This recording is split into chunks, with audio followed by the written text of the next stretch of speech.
அரசு ஊழியர்கள், வியாபாரிகள், பொதுமக்கள் என யாருக்கும் பாதுகாப்பு இல்லாத ஆட்சியாக இந்த ஆட்சி உள்ளது அப்படிங்கிற மாதிரி நம்ம தளபதி டிஎம்கேவை ஒரு அறிக்கை மூலியமா ஸ்ட்ரைட்டா தாக்கியிருக்காரு. ஸோ இந்த நியூஸ் தான் இப்போ சோசியல் மீடியாவில் ட்ரெண்ட் ஆயிட்டு இருக்கு. அதாவது நேற்று சென்னையில் இருக்க கிண்டி ஹாஸ்பிட்டல்ல ஒரு மருத்துவரை கத்தியால குத்திட்டாங்கல்ல. ஸோ அதை பார்த்துட்டு தான் நம்ம தளபதி இந்த கண்டன அறிக்கையை விட்டுருக்காரு. அதாவது நம்ம தளபதி என்ன சொல்லியிருக்காருன்னு பார்த்தா, தமிழ்நாட்டில் பட்டப்பகலில் அரங்கேறும் குற்றச் செயல்கள் சட்ட ஒழுங்கின் சீர்கேட்டியை காட்டுகிறது என்று எங்கள் கட்சியின் செயற்குழு கூட்டத்தில் தீர்மானம் வாயிலாக கண்டனம் தெரிவித்திருந்த நிலையில் அரசு ஊழியர்கள், வியாபாரிகள், பொதுமக்கள் என யாரும் பாதுகாப்பு இல்லாத ஆட்சியாக இந்த ஆட்சி உள்ளது என்பது தினம் தினம் நிகழும் குற்றச் செயல்களால் நிரூபணமாகிறது. சென்னை கிண்டியில் உள்ள உயர் சிறப்பு அரசு மருத்துவமனையில் புற்றுநோய் மருத்துவர் திரு பாலாஜி அவர்கள் இன்று குத்தியால் குத்தப்பட்ட சம்பவம் பெரும் அதிர்ச்சியை ஏற்படுத்தியுள்ளது. உயிர் காக்கும் சிகிச்சை அளிக்கும் இதுபோன்ற அரசு உயர் சிறப்பு மருத்துவமனையில் அரசு மருத்துவரின் உயிருக்கே பாதுகாப்பு அல்லது நிலை ஏற்பட்டு இருப்பதற்கு தமிழக அரசின் மெத்தன போக்கே காரணம். கத்திக்குத்தில் படுகாயம் அடைந்த மருத்துவர் திரு பாலாஜி அவர்கள் விரைவில் பூரண குணமடைய பிரார்த்திக்கிறேன். காலம் நேரம் பார்க்காது கடுமையாக உழைக்கும் மருத்துவரின் பாதுகாப்பை உறுதி செய்யும் சட்டப்பூர்வமான அனைத்து நடவடிக்கைகளையும் தமிழக அரசு முன்னெடுக்க வேண்டும்.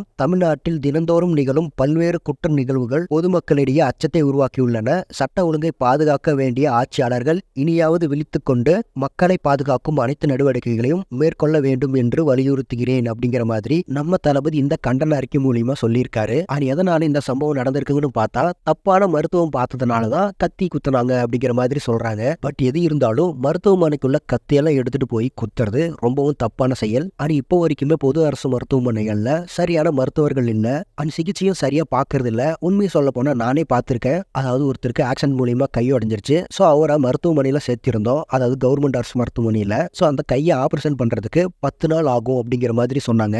அந்த 10 நாளோட அதே வழியோட தான் இருக்கணுமா, வேணும்னா நீங்க தனியார் ஹாஸ்பிட்டலுக்கு போய்க்கங்க அப்படிங்கிற மாதிரி சொன்னாங்க. ஸோ இது மாதிரி தான் இப்போ ஏகப்பட்ட கவர்மெண்ட் ஹாஸ்பிட்டல்ஸ் இருக்கு. ஸோ அதெல்லாம் சரி பண்ணணும். அதுக்கப்புறம் தான் ஏதோ சூப்பரான ஆட்சி அப்படிங்கிற மாதிரி சொல்லணும். அதுக்கு முன்னாடி சொல்லவே கூடாது. ஸோ வெயிட் பண்ணி பார்ப்போம் எந்த ஆட்சியில் இது மாதிரி மாற்றங்கள் நிகழ போகுதுன்னு. தென் தளபதியோட இந்த கண்டன அறிக்கை பற்றி உங்களுடைய ஒப்பீனியனை கமெண்ட்ஸில் சொல்லுங்க. அண்ட் இது மாதிரியே தளபதி பத்தின அப்டேட்ஸ்க்கு நம்ம சேனலை மறக்காம சப்ஸ்கிரைப் பண்ணுங்க.